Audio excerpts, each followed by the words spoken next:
And we really intend to have this conversation be really a general conversation on the drug development process, really kind of from all sides. So again, please feel free, leverage the Q&A box, and we will go ahead and get to as many questions there as possible. But I think we've had a few that have come in that we'd like to kind of kickstart the conversation with.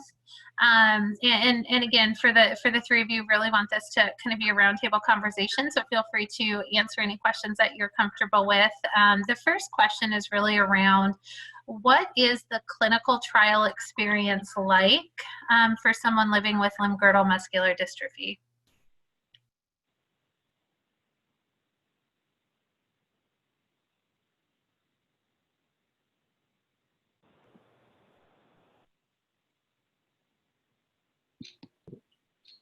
Sorry, was that addressed to anybody specifically, or? Yeah, it kind of to anyone from each of your different perspectives, I guess, you know, from the clinician side, from Sarepta side, you know, from the family side, you know, what to you has that clinical trial experience been like, and what do you think is kind of important to note about the experiences to date? Oh, go ahead, Chris, you start. I was just going to say, I could speak a little bit to so I didn't participate in a clinical trial, but I've been involved in a multi-year natural history study. So I can speak a little bit to that. In 2012, I joined the Jane Foundation's clinical outcome study for dystrophinopathy. And I was a part of that for about 4 years. I think I've made around 6 or 7 trips to North Carolina, where the site was. And, you know, going into that, I, didn't really know what to expect, but I knew that in order to get to a point where, there could be clinical trials in the future, it was made known to me that it was really important to be able to collect a lot of really good natural history data. So I went down to the North Carolina site. I participated in the study, and they did everything from, collect blood to doing MRIs, assessing levels of strength using, qualitative and quantitative means. That was probably the most difficult part. It was very tiring. But, all in all, it was a very interesting experience. And it was something that, I was happy to take part in, even though, it wasn't necessarily a clinical trial. It was something that would lead to hopefully a clinical trial in the future. And I'm hopeful that now, we've collected enough good data that, we're in a good position to, once clinical trials start, to be able to utilize that to figure out, how these therapies are doing. So I can speak from the clinician side that, as I said before, we really regard clinical trials as a part of a partnership with the patients, and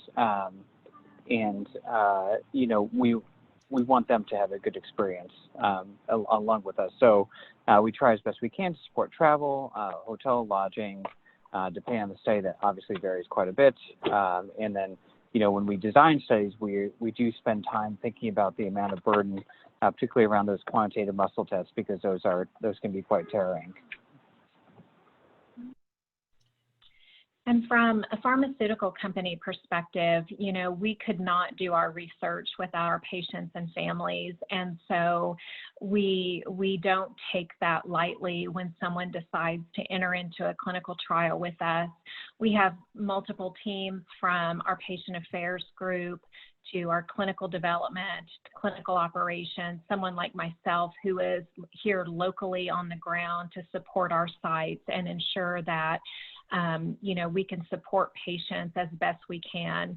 And that's really been highlighted in this era of COVID to ensure that we're still able to continue clinical trials to the best of our ability.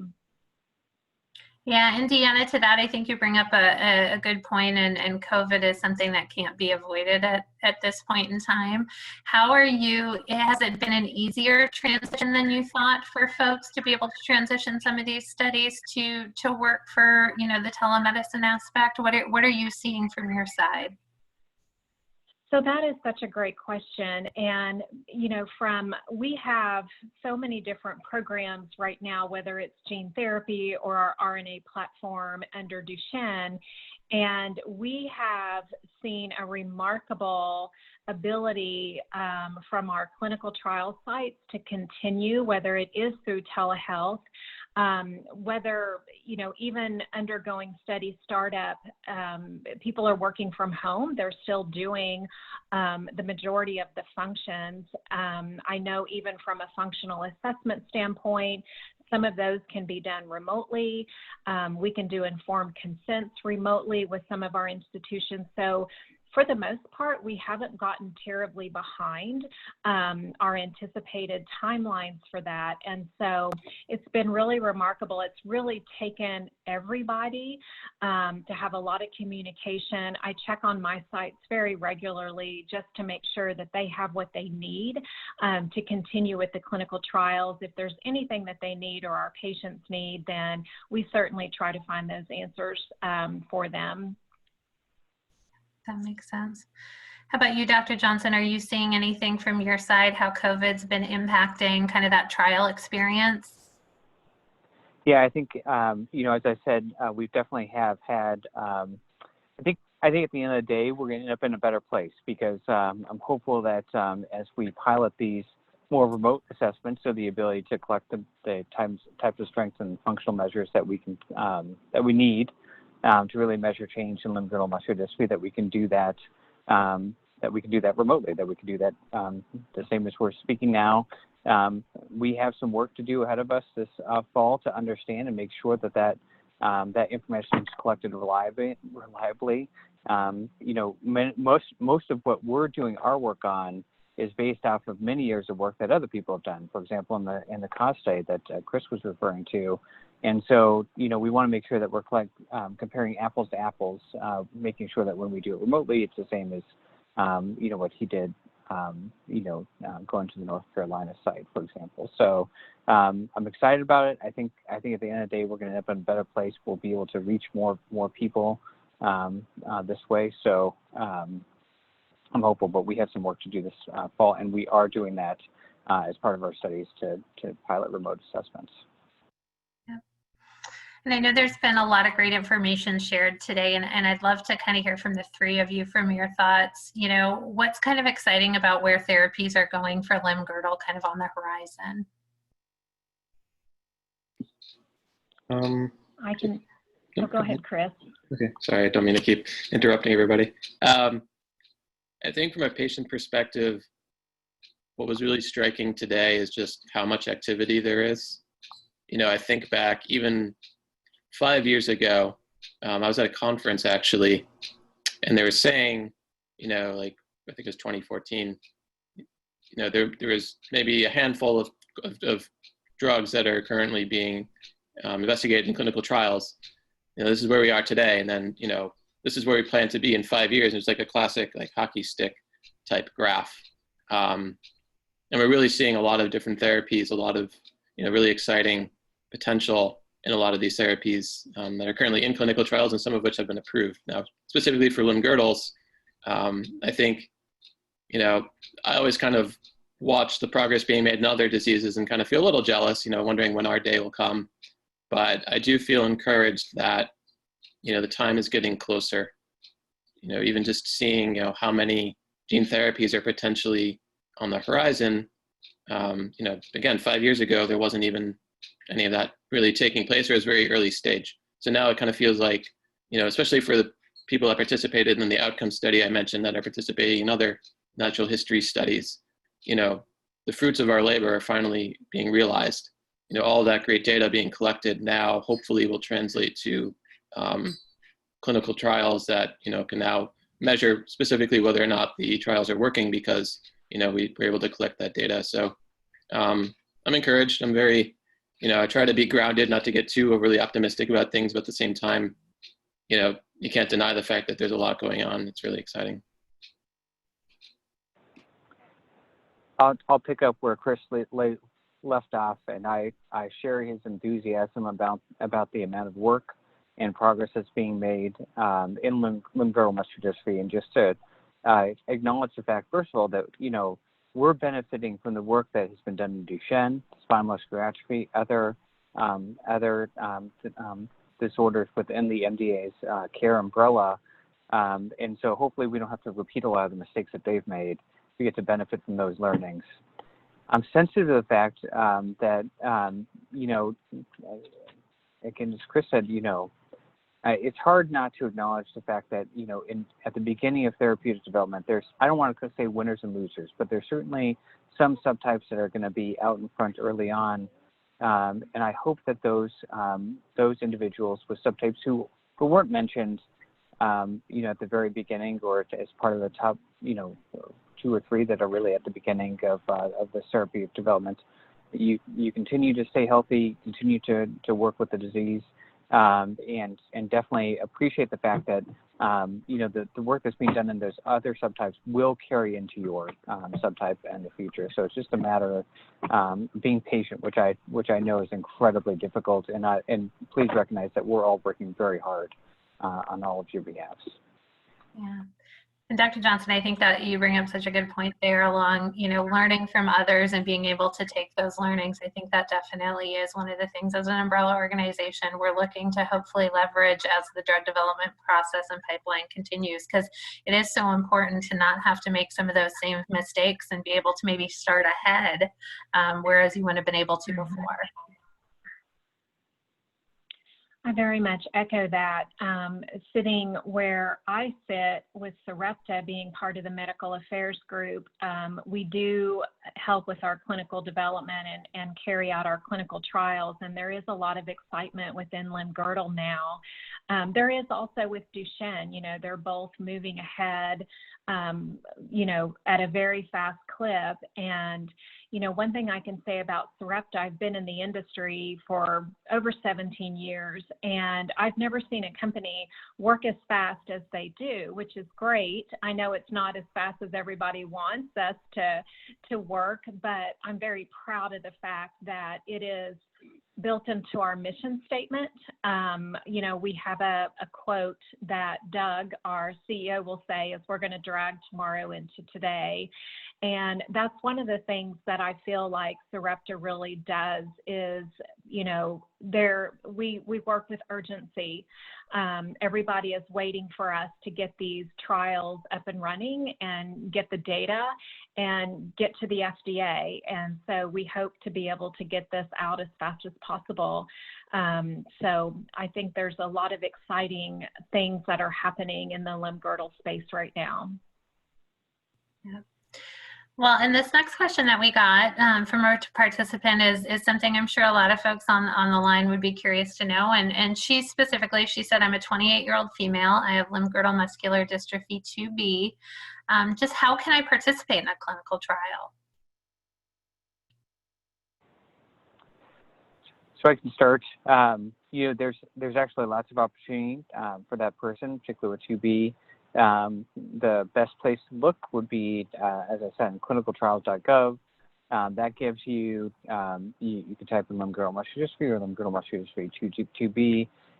And while I'm not looking at myself, I believe that you would find at least 3 or 4 different studies right there that you'd be able to participate in. Look through the inclusion-exclusion and reach out to the person, the contact there, and see if you can get some more information. Make sure it's right for you. Yeah. And I would just add to that, I mean, I'm going to start by especially not answering your direct question, but, you know, if there's not necessarily a clinical trial that's taking place for your particular subtype, there's still a lot that you can do, you know, whether it's sharing your story to raise awareness, connecting with other people that have your particular subtype or even that have limb-girdle as a whole. You can, you know, just be as informed as possible, just follow the research, join, you know, maybe a Facebook group or forum or something and kind of lend your expertise, your insights. Because what's really important is that, you know, new people are getting diagnosed every day. So, you know, you might, even by sharing your story, there might be a piece of that story that somebody will be able to relate to that might be newly diagnosed, that might be new to the journey. I think, you know, we all really struggled when we were initially diagnosed. I know I did. And it was really just learning about the stories of other people, understanding what their day-to-day was like. that was really helpful to me. And, just even something like that, just something you might think you might not think you have a particularly special story. You might not think you have you might just think it might be a mundane type of story, but, there's always something that people can relate to and that people can draw hope from. So I think just being an active participant in the community is really important, because the more people we can find, the quicker that all of this will go. The quicker the clinical trials will ramp up, the more that companies will be interested, because they'll know that there's an identified population. There's all sorts of things that you can do, even if there isn't necessarily a clinical trial that's ready. There's a lot that you can do to participate and to be as engaged and informed as possible. I echo all of the things that Dr. Johnson and Chris said. One of the, when we think about genetic testing and getting patients diagnosed, we absolutely need to know a definitive diagnosis as much as possible to be able to identify patients who can qualify for clinical trials. So, there are free testing sites out there. So I know we heard some big numbers earlier about how much genetic testing can be, but there is free testing that's available that you can find on the MDA website. You can find them at lgmd-info.org. You can find it at limgirdle.com. Like Chris said, it's to be connected and to be accounted for. Ensure that people know where you're at, because if a clinical trial is coming up, whether it's a natural history study or an interventional clinical trial, then, we need to know where the patients are and follow up with your physicians. People like me who work for Sarepta, one of my jobs is to keep all of my physicians up to date as best as possible, so that whenever they're seeing their patients, they can say, hey, we have some new data that's come out, or there might be a clinical trial coming. So it's so important to try to get your genetic test, understand your results. If you have a VUS or it's an ambiguous result, there are physicians like Dr. Johnson who can help work through those to try to nail down what it is. Be sure and be involved with your organization. As I was looking at the chat function, all of the organizations that represent various subtypes were, there were so many of them present. Become involved. And then also, when we are announcing different things that we're doing, or if data comes out, Sarepta Therapeutics is on all the social media. If I don't check my email quick enough when a press release comes out, I'll see it on Instagram. It's like, oh, that's what we're doing. So we are very good at communicating whenever we're ready to get the word out. So just stay connected in the way that you like to stay connected. Perfect. And I think there was a couple questions that kind of popped up as you all were kind of sharing your thoughts on that one. And one question was, and I don't know, Dr. Johnson, Deanna, this might be more for you.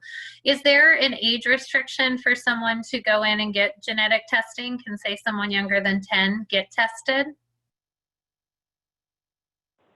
Obviously, you'll need to consult with your actual medical professional, but generally speaking, genetic testing can be performed on any person of any age. It's the ACMG's general recommendation that if someone's younger than 18 and is asymptomatic, that we would wait until they were 18 or develop symptoms to perform genetic testing, because as it stands right now, there's not actually a treatment that's available and you want to have an adult decision. But certainly, somebody under 10 with symptoms, no issues performing the genetic testing. Perfect. And is there an age range where, say you got your genetic testing 10, 15 years ago, should you go get tested again? Is there kind of a rule of thumb or some type of piece that that folks may want to look to talk with their doctor about potentially doing another genetic testing if they've already had it a while ago? So you need 3 steps. If the genetic testing was done and the results were confirmed, you have two pathogenic variants in dysferlin. You have LGMD2B, nothing else you need to do with that. If the genetic testing was indeterminate or negative, it may be worth either speaking with your healthcare professional, or you're happy to reach out to one of our investigators in our consortium to talk with you about that, because there are two possibilities. Number one, sometimes, or not sometimes, regularly, on a regular basis, variants that were previously classified as unknown significance are often reclassified as pathogenic. And so sometimes if you've moved, or if your healthcare provider doesn't have a way to access that information, or access your information, that information can be lost. So it's easy enough for us to look up. And then the other possibility is that you have a new genetic test. There's always new genes that are being added on, additional coverage of the. So yeah. If it was indeterminate, it's worth thinking about it again. Perfect. I see there's a couple questions in the chat here related to really clinical trials and age. Does this group know, is there age restrictions on most clinical trials? Is there any pediatric clinical trials going on? I'll start again, yes and yes. There typically are age restrictions on clinical trials. Those can speak to going younger and speak to going older. Sometimes there's an upper limit of age. And broadly speaking, for clinical trials, age restrictions is determined in one of two ways. Either A, there's a possibility that the person was not going to be able to perform the tests that were being requested. For example, they'd be too young and couldn't follow the instructions in terms of a 6-minute walk. Or B, the safety of the therapy wasn't approved down to a certain age. So there are, and then the answer is yes, there are certainly pediatric clinical trials available. Perfect. Here's another good question. Now, with social media being such a normal part of our daily routine and being able to connect with other limb-girdle muscular dystrophy patients across the globe, is there a concern with patients possibly sharing the effects of the treatments they are experiencing in the clinical trial on social media or with their limb-girdle peers? Could this potentially compromise trials? Any thoughts on that one? Oh, go ahead, Dr. Johnson. No, I was going to ask you to start. We have definitely talked about that as a clinical trial group, because if you are in an interventional trial where there's a placebo control and somebody's getting the active medication, then the observations could become apparent as to what part of that trial you are in. There is also if the patient in the trial is experiencing an adverse event. So there is a concern. It is out there, and we obviously can't manage that because we're not part of those groups, but that is a concern.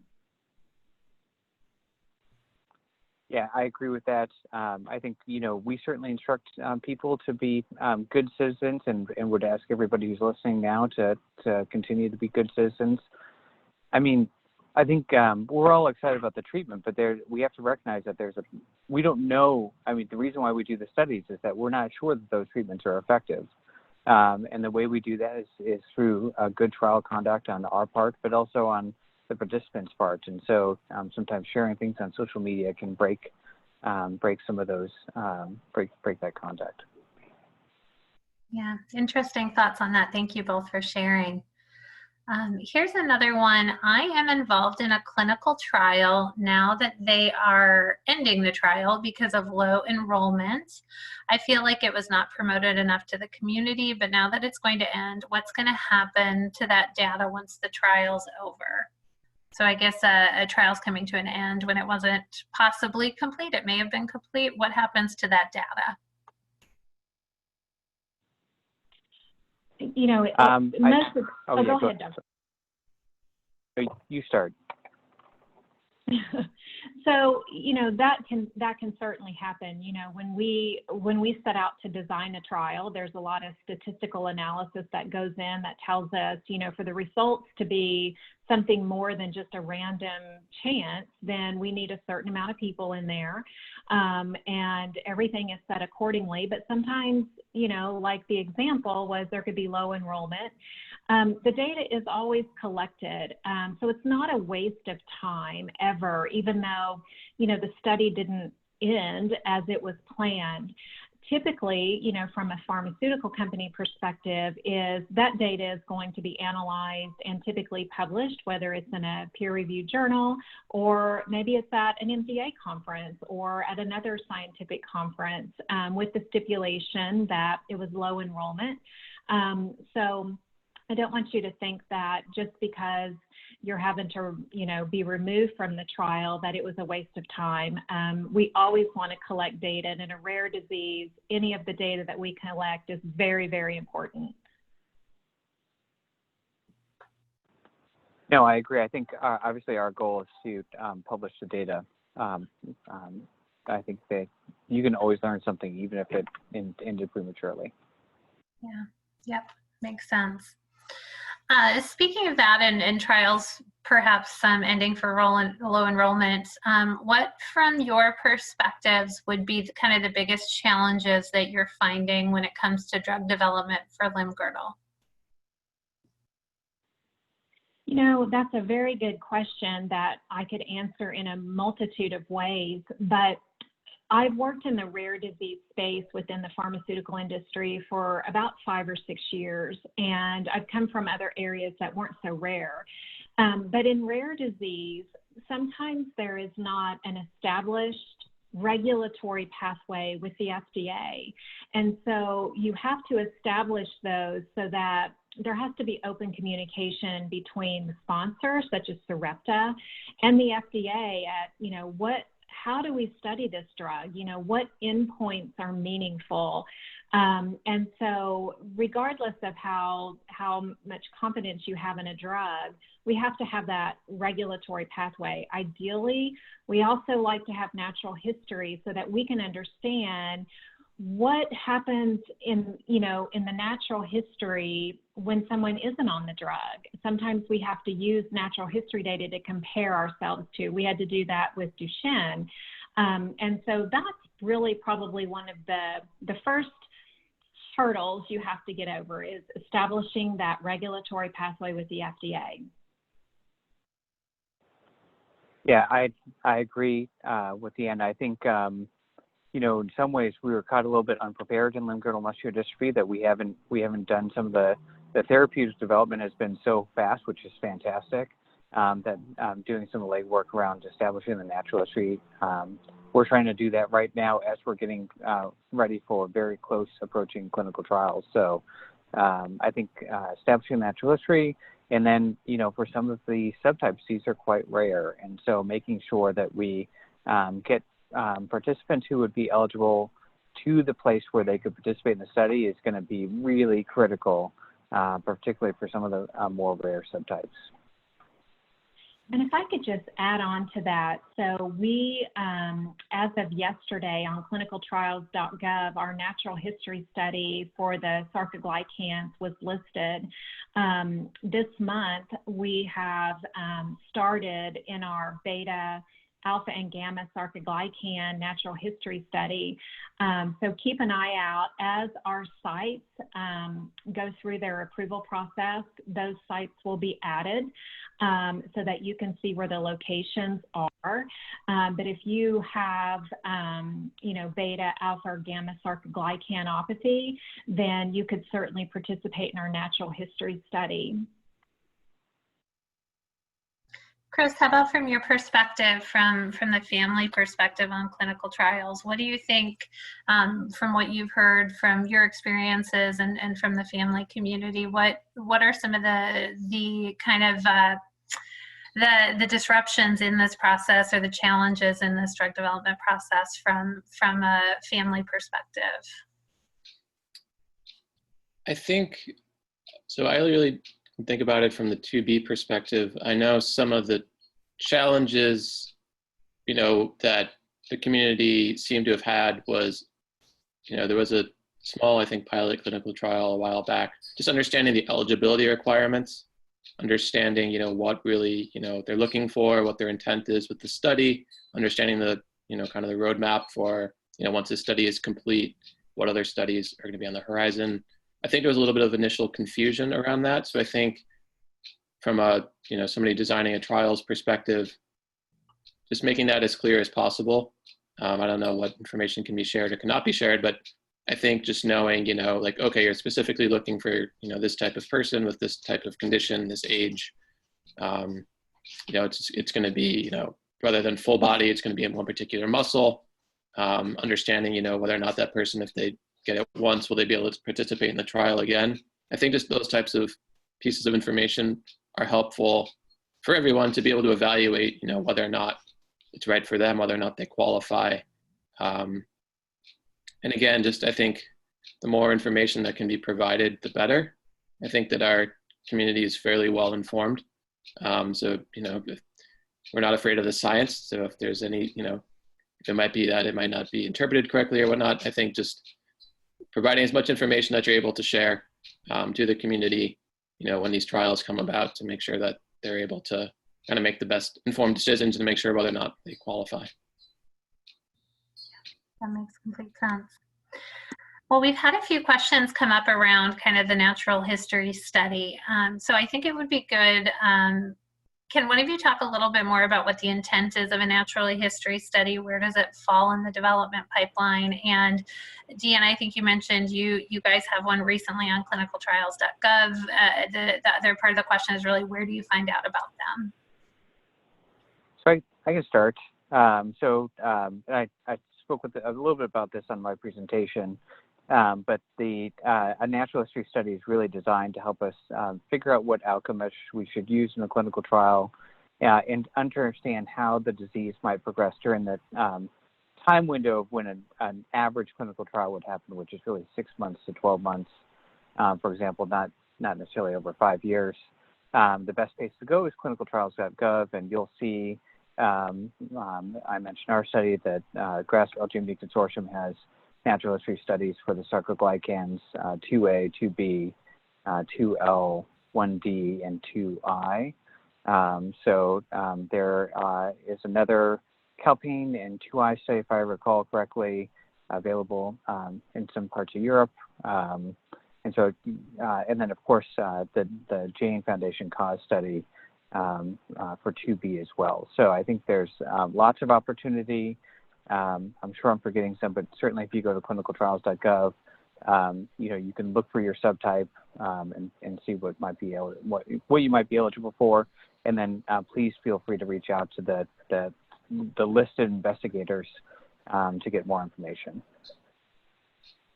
And I know for my participation when I took part in the cost study, they made it clear that, it really serves two purposes. One, tracking the disease over time, because a lot of these limb-girdles are very slow-moving diseases. So anything that you can track that can show kind of the natural history, the course of the disease will be helpful to know. And then also just, again, what are the best measures to be measuring? What's the best way to do that? So for example, in the physical therapy session, still gives me some trauma, they tested the same thing 3 different ways. So they had a little handheld device where they tested qualitatively, like the force that you were generating. They had a qualitative aspect where they just, on a 1 to 5 scale, just observed, could you fully extend your knee, or could you lift your leg or something? And then they had this device, which might be affectionately called a torture rack, which is basically this like harness that's attached to a metal bar, which is attached to a computer. And then they were able to generate, kind of curves to kind of measure your strength that way, with the intent of all that. And they apologized, but they said that, we need to do it this way because we need to figure out which is the best way to measure strength.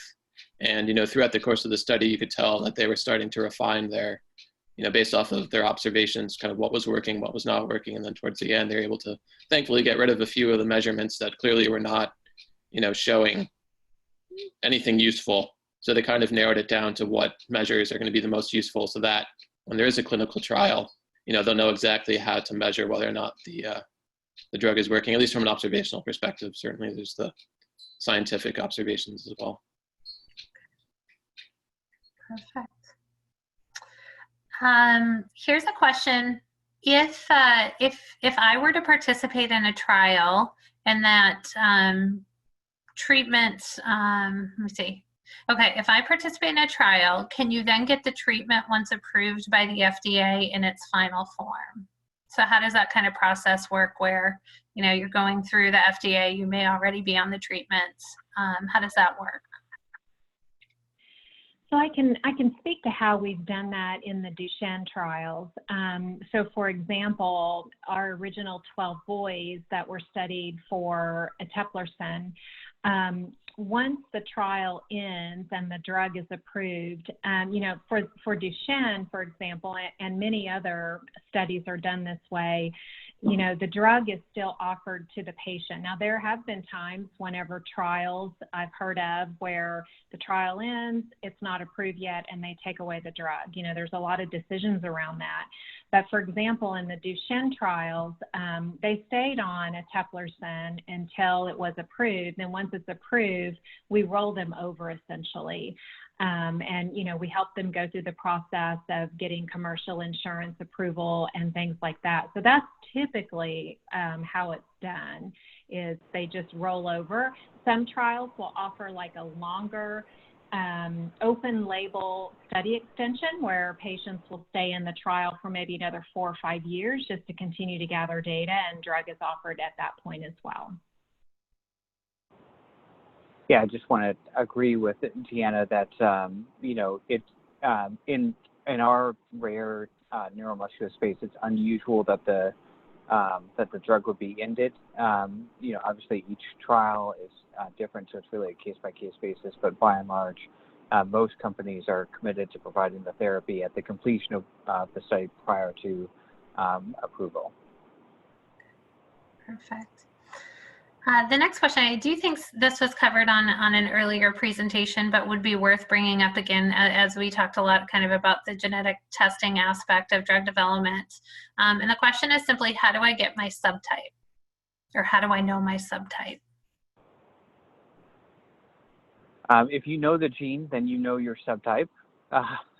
And so you can Google it, actually. If you have your gene report, testing report there, you can ask your neuromuscular care provider.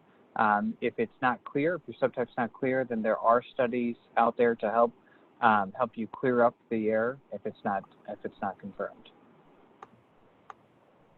Perfect. And so we talked a little bit about kind of the patient and the family aspect of drug development, but I think it would be good to hit on a little bit more kind of what really can they do to help move the process along? What are some action steps they could do to help this process? I think, like we had touched upon, is just ensuring that you are accounted for. Like Dr. Johnson has said, the genetic test, try to identify your subtype. If it's not able to be fully identified, there are physicians like Dr. Johnson and the GRAS physicians that can certainly work through that if it is a limb girdle.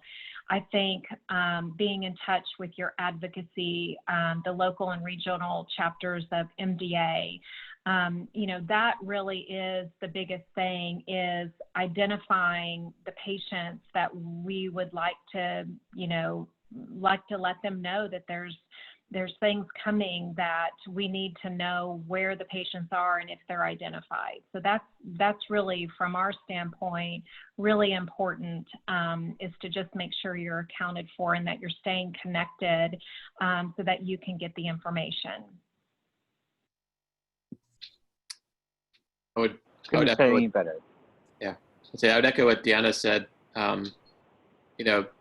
It's hard because you obviously want to participate in a clinical trial, and if there's not one ready, you still want to do something. I think a lot of us like to, do something productive and to make it feel like we're, moving things forward. I think kind of, again, what she was saying, just, make sure that you're counted, that, you know, you're an engaged patient, whether on discussion boards or, you know, foundations know about you. And again, just thinking about what helped me, just again, sharing your story with other patients, with, you know, your family and friends, with I don't know, a local news station or something.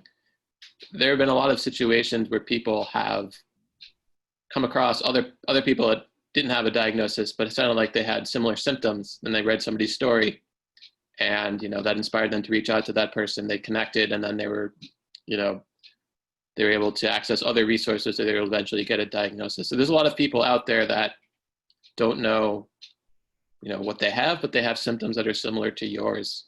And I think just, again, being somebody that's an active and engaged part of the community will help to identify those other people. And, you know, so many of us now, you know, kind of had that experience. I know I had that experience. I had to find other patients that had what I had, and that was really helpful. And, you know, there's still so much that you can do, even though there necessarily isn't a trial, but that can kind of advance the ball, if you, in the football term, you know, if you get 1 yard at a time, it adds up. So I would just say, don't get discouraged if necessarily there isn't a trial yet. There's still so much that you can do. There's an important thing too, is there's so many people that you can still help, you know, that might need to hear your story to be able to either accept kind of what's going on with them, but also to be motivated or to find the right resources to become an engaged patient. So. Perfect. Well, I think with that, we're coming up on our time, but I will just say that there's a few additional questions in here kind of related to just, you know, finding out about clinical trials. Dr. Johnson, you know, best places for them to go, obviously you said clinicaltrials.gov, talk with their neurologist. I know MDA has a great clinical trial finder tool as well on our website that also has kind of some FAQs on clinical trials. Dr. Johnson, those are probably the three best options to go about finding out about clinical trials, wouldn't you say? I agree. That's it. Perfect. Perfect.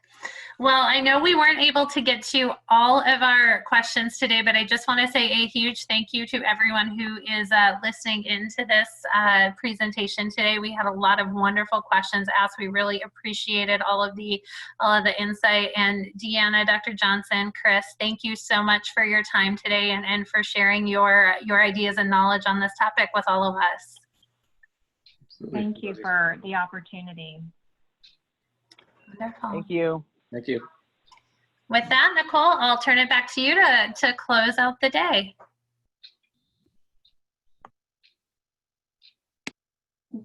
Thank you, Elise, and thank you everybody again for that roundtable discussion. This concludes our Limb-Girdle Symposium for today. I want to thank all of our presenters for their time and effort that they spent putting together all of their presentations. I would also like to thank again our symposium supporter, Sarepta Therapeutics, and thank you to you for taking time for joining us today. I do hope that you guys found it informative and helpful. I feel like from a lot of the chat conversations going back and forth, this was a very successful symposium to at least get people connected with one another, and that's really important for us. If you do have questions after this, please reach out to our Engage program email at engage@mdausa.org. Finally, I want to remind everyone that I will be emailing a brief survey out to all of you who attended. So I would like to know your honest feedback, and we will be sharing additional education resources as well provided by Sarepta today. So be on the lookout from me, from the MDA Engage. So thank you all again for joining, and we look forward to having you join other Engage events in the future. Have a great rest of your day. Bye-bye.